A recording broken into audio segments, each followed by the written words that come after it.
Hammaga salom do'stlar, sizlar bilan Kinomio kanali va nihoyat yana yangi videoning layklari soni 200 tadan oshdi va va'da qilingandek, bugungi videoda sizlar bilan Istopar seriali haqida gaplashamiz. Demak, yaqinroq o'rnashib oling. Biz esa videoni boshladik.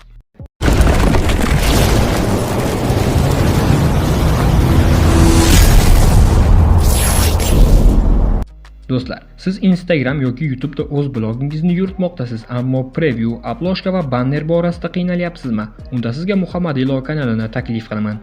O'zingiz ko'rib turganingizdek, previewlarning sifat darajasi juda yuqori va hattoki professional youtuberlarniki bilan bemalol raqobatlasha oladi.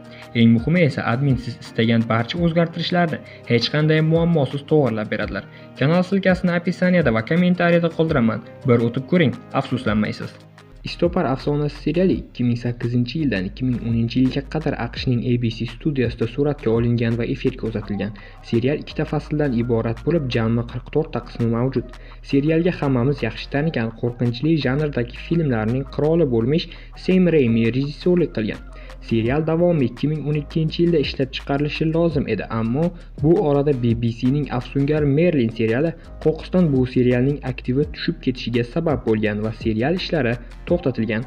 Bu serialda ham rol o'ynagan aktyorlar o'sha yillarda ko'zga ko'ringan aktyorlar emas edi va ko'pchiligi aynan shu serial orqasidan mashhurlikka erishgan edi. Aktyorlar tarkibi: Richard rolini Craig Horner, Kelin rolini Bridget Regan, Zedikus rolini Bruce Spence hamda Dark General rolini Craig Parkerlar ijro etishgan. Craig Horner o'z karyerasini 2001-yilda boshlagan edi, ammo yillar davomida Avstraliyada suratga olingan kichik filmlarda faqatgina epizodlarda rol o'ynab kelgan edi. Serialdan keyin ham afsuski unga katta mashhurlik kelmadi va faqatgina bitta mashhur filmda suratga tushdi, ammo shu film orqali ham u Gollivud darajasida aktyorga aylana olmadi. Kelin roli bilan bizga tanish bo'lgan Bridget Regan esa o'z karyerasini 2000-yillarda boshlagan va filmlarda ikkinchi darajali rollarni ijro etgan. Serialdan so'ng esa aktrisa Agent Carter hamda The Last Ship kabi mashhur seriallarda asosiy rollarni qo'lga kiritdi va keng auditoriyaga ega bo'ldi. Bruce Spence esa yuqorida aytilgan yosh aktyorlarga nisbatan ancha ko'zga ko'ringan aktyor edi. U Istopar serialiga qadar Matrica, Uzuklar hukmdori, Yulduzlar jangi kabi filmlarda rol ijro etgan va serialdan so'ng ham ushbu kabi mashhur va katta masshtabli filmlarda, seriallarda rol ijro etdi. Craig Parker esa bu aktyorlar ro'yxatida eng mashhuri edi. Ayni o'sha yillarda aktyor serialga qadar Uzuklar hukmdori trilogiyasining ikkita qismida rol ijro etgan edi. Spartak hamda Qirollik kabi tarixiy dramatik seriallarda o'z mahoratini ko'rsatib kelgan edi. Serialdan so'ng esa Spartak serialining yangi loyihalarida ishtirok etdi va aktyor hozirda ham anchagina mashhur hisoblanadi. Aktyorlar tarkibi va ularning malakasi haqida ham bilib oldingiz. Serialning o'ziga qaytsak, voqealar rivoji asosan 3 ta davlatda sodir bo'ladi: Westland, Midland hamda Dixarida. Uchala hudud ham o'ziga xos edi. Masalan, Westlandda sehr mavjud bo'lmagan va tinch hudud bo'lgan. Midland sehr asosida qurilgan va sehr aralashgan hudud edi. Dixarida esa qattiq qonun hukm surgan imperiya edi. Bosh qahramon Richard oddiy o'rmon yo'lboshchisi edi va u haqiqat qilichi sohibi ekanini bilib qoladi. Sehrgar Zed hamda rohiba Kelin unga o'z taqdirini tushunishga yordam beradi va yovuz hukmdor Dark Generalni mag'lub qilish lozim ekanligini tushuntirishadi. Zed uni Istopar deb e'lon qiladi va birgalikda taqdir tomon yo'l olishadi. Yo'l davomida esa ko'plab do'stlar va dushmanlarni uchratishadi va eng muhimi ko'z ko'rib quloq eshitmagan ajoyibotlarga guvoh bo'lishadi. Serialning asosiy maqsadlari: adolat va haqiqat. Richard yovuz kuchlarga qarshi haqiqatni izlaydi. Sehr va kuch. Serialda sehrgarlar, rohibalar va mortitlar ko'rsatilgan va ular ortida hayotning haqiqatlari yashirilgan.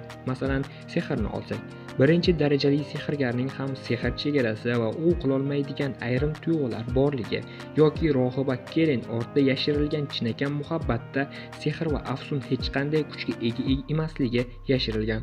Mortitlarda esa sadoqat va burch ko'rsatilgan, ya'ni ular o'z so'zida va ahdida sadoqatli bo'lishi ko'rsatilgan. Serialning o'ziga xos jihatlari: ajoyib vizual effektlar, sehr va jang sahnalari mukammal ishlangan.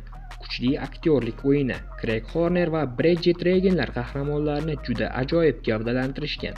suratga olish joylari.